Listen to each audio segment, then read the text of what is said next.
Bali dianggap layak jadi hub logistik untuk wilayah Indonesia Timur. Pernyataan ini dilontarkan Ketua Asosiasi Logistik dan Forwarder Indonesia Alfi Bali, Anak Agung Bayu Joni Saputra, belum lama ini.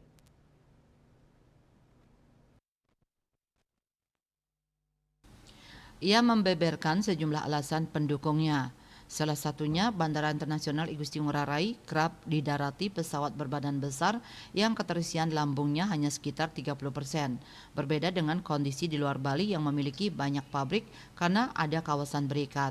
Menurutnya yang terjadi saat ini adalah transshipment yang signifikan karena pesawat yang banyak ke Bali dengan bodi lebar dan juga banyak penumpang, sementara bagasinya belum terisi maksimal.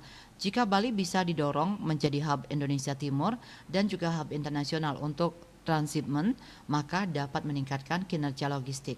Ia mengaku menyampaikan metode transshipment ke stakeholder yang hadir pada acara Viata Rep 2024 di Nusa Dua yang diikuti 22 negara.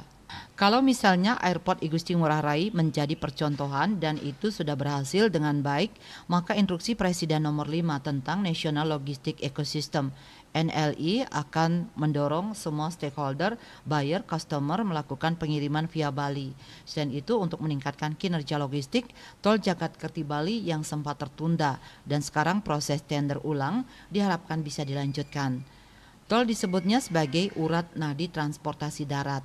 Ditambahkannya jika hal tersebut bisa disampaikan Menhub ke seluruh kementerian, maka akan mampu meningkatkan kinerja logistik perekonomian Bali. Menurutnya logistik adalah penggerak urat nadi perekonomian suatu negara. Dalam kajian empiris dan sudah dibuktikan bahwa negara yang mempunyai logistik yang tinggi memiliki kualitas pembangunan dan pertumbuhan ekonomi cukup tinggi. Bali Post melaporkan.